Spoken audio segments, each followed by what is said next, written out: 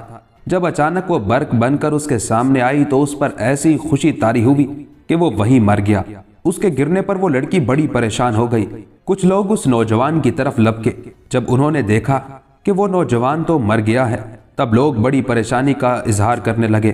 لڑکی کو جب خبر ہوئی کہ وہ جس کو پسند کرتی تھی وہ تو اسی کی وجہ سے مر گیا ہے، لہٰذا وہ بھاگ کر اس کی طرف گئی، اس نوجوان کے قدموں پر سر رکھ دیا۔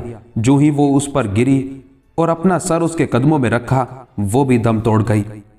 لوگ اس منظر پر مارے حیرت کے ششدر و پریشان ہو گئے تھے۔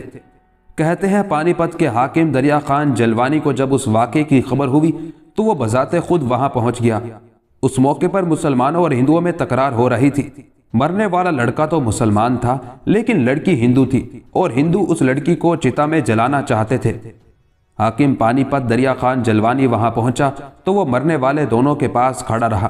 جب اس نے دیکھا کہ ہندو مسلمان آپس میں تکرار کرتے ہیں تو اس نے شہر کے علماء کو طلب کیا اور سارا معاملہ ان کے سامنے پیش کیا۔ کچھ لوگوں سے شہادت لی گئی جنہوں نے یہ بتایا کہ وہ ہندو لڑکی ایک مسلمان سے محبت کرتی تھی اور وہ دل و جان سے اسلام قبول کر چکی تھی، مسلمان ہو چکی تھی۔ لہٰذا علماء نے اپنا فیصلہ دیتے ہوئے کہا کیونکہ وہ لڑکی مسلمان کی حیثیت سے رخصت ہوئی اور اندھوئے شرع مسلمان ہو گئی تھی، لہٰذا اس کا جلانا کسی طرح بھی جائز نہیں ہے۔ اسی دوران میں ہزاروں ہندو وہاں جمع ہو گئے اور مطالبہ کرنے لگے کہ وہ تو اس لڑکی کو جلائیں گے اس لیے کہ وہ ہندو تھی۔ اس پر دریا خان کہنے لگا یہ عورت مسلمان مری ہے، لہٰذا تمہارے لیے صحیح نہیں کہ اسے جلاؤ۔ قریب تھا کہ دونوں طرف کے لوگ آتش انتقام بھڑکا دیں کہ اچانک جو علماء وہاں جمع ہوئے تھے ان میں سے ایک پانی پت کے حاکم دریا خان جلوانی کو مخاطب کر کے کہنے لگا اس لڑکی کو ہندوؤں کے حوالے کر کے معاملہ اپنے خدا کے سپرد کر دو، دیکھو قدرت اس معاملے میں کیا تماشا دکھاتی ہے۔ پانی پت کا حاکم دریا خان اس پر راضی ہو گیا، لہٰذا ہندو اس لڑکی کو اٹھا کر لے گئے۔ انہوں نے لڑکی کو جلانے کے لیے چتا تیار کی، کافی ایندھن وہاں جمع کیا۔ جب انہوں نے ایندھن کو آگ دکھائی تو اسے آگ ہی نہ لگی، چنانچہ انہوں نے روئی کو تیل میں تر کر کے چتا کو آگ لگانا چاہی، تب بھی شعلہ نہ اٹھا۔ یہ دیکھ کر وہ حیران رہ گئے۔ بالآخر اسے ایندھن کے درمیان اسی طرح چھوڑ کر گھر چلے گئے۔ یہ صورتحال دیکھتے ہوئے پانی پت کا حاکم دریا خان خوش ہوا۔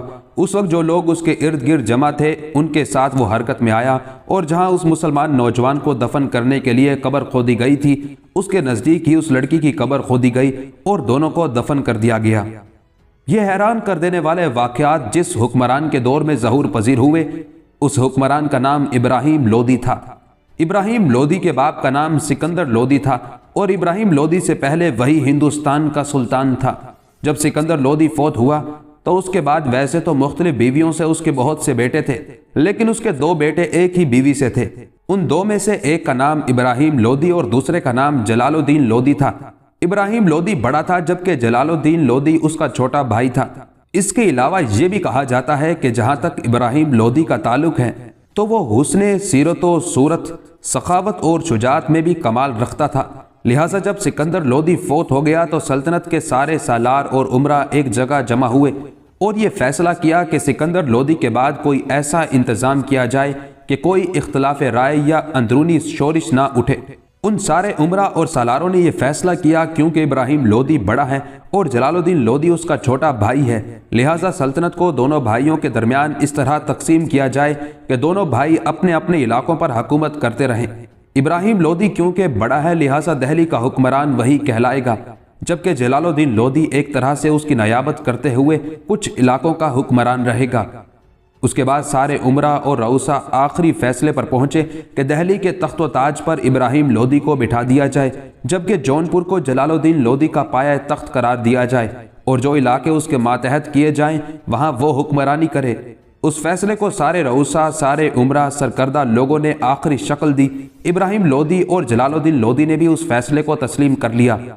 آخر 10ویں ذی الحج ہجری 923 کو ابراہیم لودھی کو دہلی کے تخت و تاج کا مالک بنایا گیا اور اسے ہندوستان کا بادشاہ مقرر کیا گیا۔ جو لوگ ابراہیم لودھی کے حمایتی تھے انہوں نے ابراہیم لودھی کی تخت نشینی کا خوب جشن منایا۔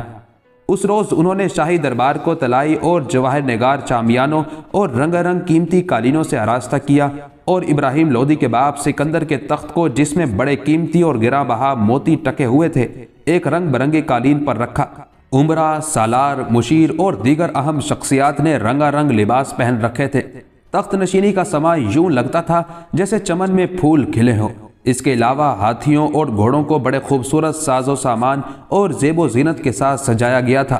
چونکہ پہلے کبھی کسی کی تخت نشینی پر یوں دربار نہیں سجایا گیا تھا، لہٰذا دہلی کے لوگ اس شان و شوکت کو دیکھ کر بڑے متعجب ہوئے۔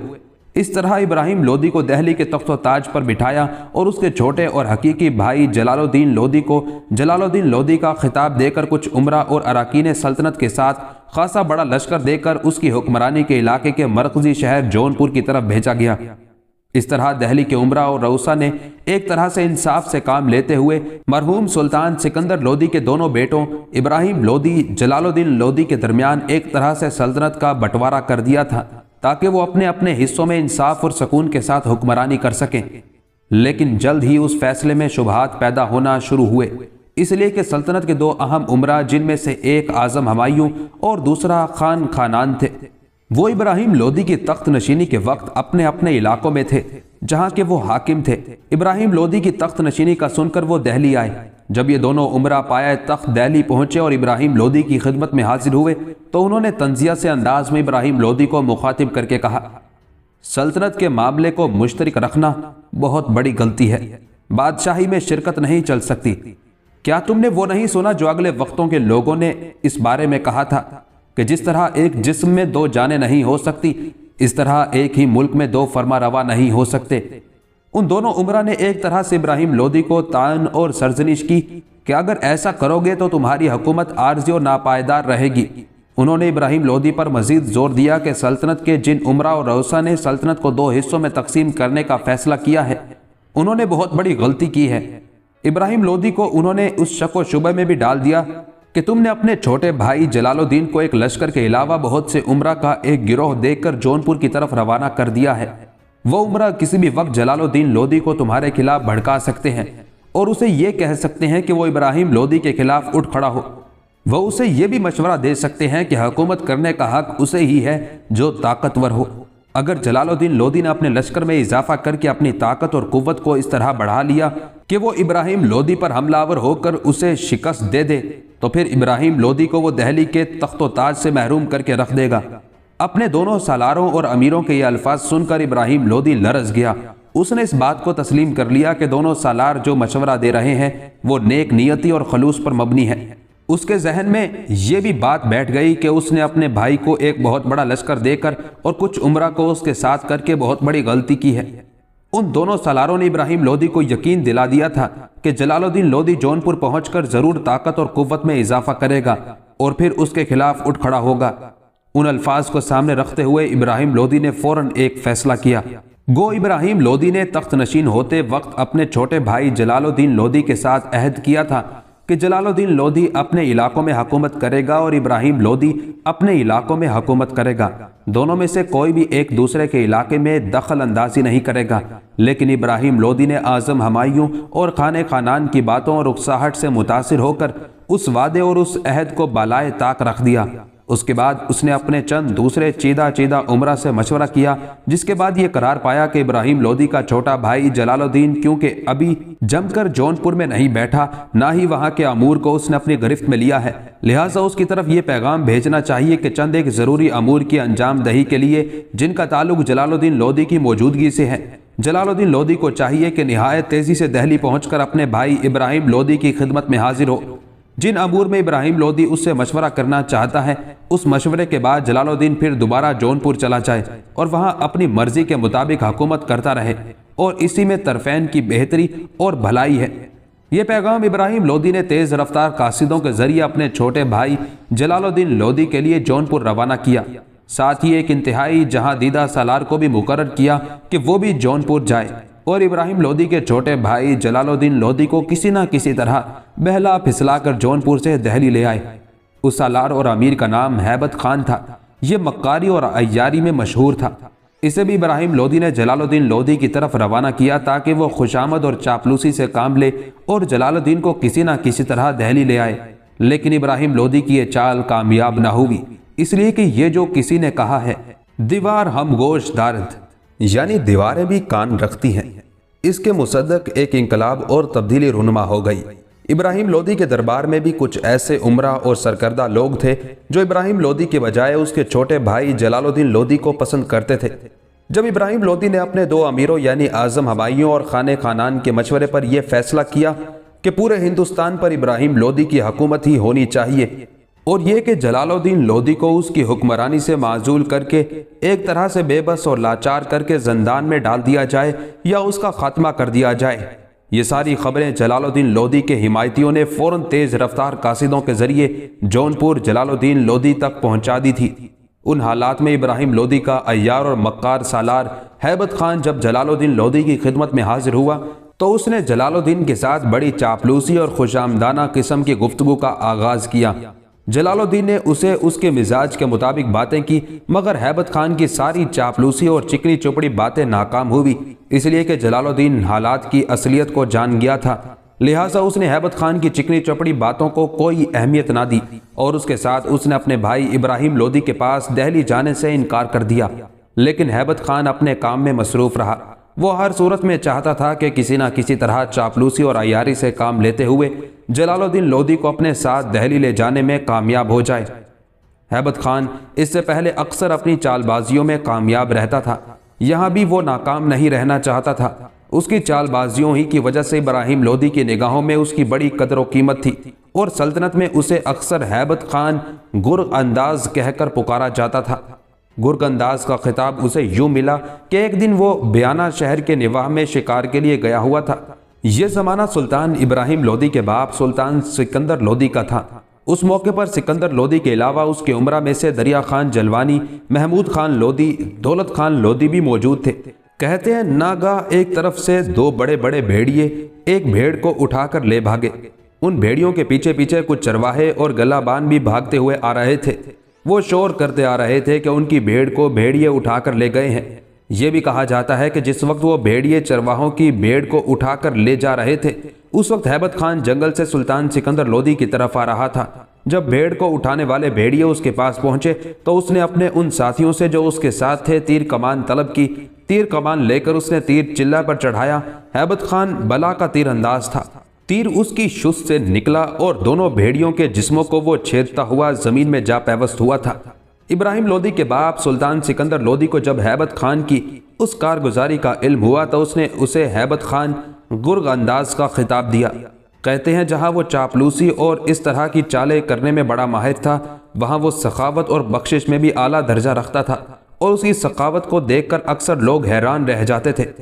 کہتے ہیں ایک دن مومن نامی شاعر نے جو بیانہ کا رہنے والا تھا ایک قطع ہیبت خان کی شان میں کہا، اور وہ قطع لکھ کر مومن خان شاعر نے قوالوں کو دیا کہ جس وقت ہیبت خان اپنی مجلس میں بیٹھا ہو تو وہ قطع اس کے سامنے گائیں۔ چنانچہ ان قوالوں نے ایسا ہی کیا۔ جس روز ہیبت خان ایک انتہائی قیمتی بساط پر بیٹھا ہوا تھا، ان قوالوں نے مومن خان شاعر کا وہ قطع گایا۔ اس قطعے کو سن کر ہیبت خان بڑا متاثر اور خوش ہوا، اور جس قیمتی بساط پر وہ بیٹھا ہوا تھا وہ بساط ہی اٹھا کر اس نے مومن خان شاعر کو دے دی، اور جن قوالوں نے قطع گایا تھا انہیں 7,000 کی رقم بھی انعام میں دی۔ بہرحال ہیبت خان گرگ انداز نے اپنی طرف سے پوری کوشش کی کہ بہلا پھسلا کر جلال الدین لودھی کو دہلی لے جانے میں کامیاب ہو جائے۔ دوسری طرف جلال الدین لودھی بھی اس کے ارادوں سے باخبر ہو چکا تھا۔ کہتے ہیں جلال الدین لودھی نے ہیبت خان گرگ انداز کو مخاطب کر کے کہا، ہیبت خان، ہم نے سنا ہے کہ تم مستی، نشے اور شراب کی حالت میں اتنی بخشش اور سخاوت کرتے ہو، اگر ہوشیار میں کرو تو جانے۔ کہا جاتا ہے کہ ابراہیم لودھی کے بھائی جلال الدین لودھی کے اس جملے کے جواب میں ہیبت خان گرگ انداز نے اسی دن سے شراب پینا چھوڑ دی، اور عالم ہوش میں اتنی بخشش کیا کرتا کہ لوگوں کو حیران کر دیتا تھا۔ اس کے ہاں شراب پینے کے لیے سونے چاندی کی جس قدر سراہیاں تھی توڑ ڈالی، اور سونا چاندی لوگوں میں بانٹ دیا۔ بہرحال ہیبت خان نے اپنی طرف سے پوری کوشش کی کہ کسی نہ کسی طرح جلال الدین لودھی کو اپنے مکر و فریب میں لے کر اپنے ساتھ دہلی لے جائے، لیکن اسے کامیابی حاصل نہ ہوئی۔ دوسری طرف ابراہیم لودھی کو جب خبر ہوئی کہ ہیبت خان گرگ انداز جیسا چاپلوس اور مکاری سے کام لینے والا شخص بھی جلال الدین لودھی کو جونپور سے دہلی لانے میں ناکام ہوا ہے، تب اس نے ایک دوسرا قدم اٹھایا۔ اس نے اپنے چند انتہائی سرکردہ عمرہ اور مصاحبوں میں سے کچھ کو جونپور اپنے بھائی جلال الدین کی طرف روانہ کیا۔ انہوں نے بھی ابراہیم لودھی کے کہنے پر جلال الدین کو بہلا پھسلا کر جونپور سے دہلی لے جانا چاہا، لیکن انہیں بھی ناکامی ہوئی، اور جلال الدین لودھی نے ان کے ساتھ بھی دہلی جانے سے انکار کر دیا۔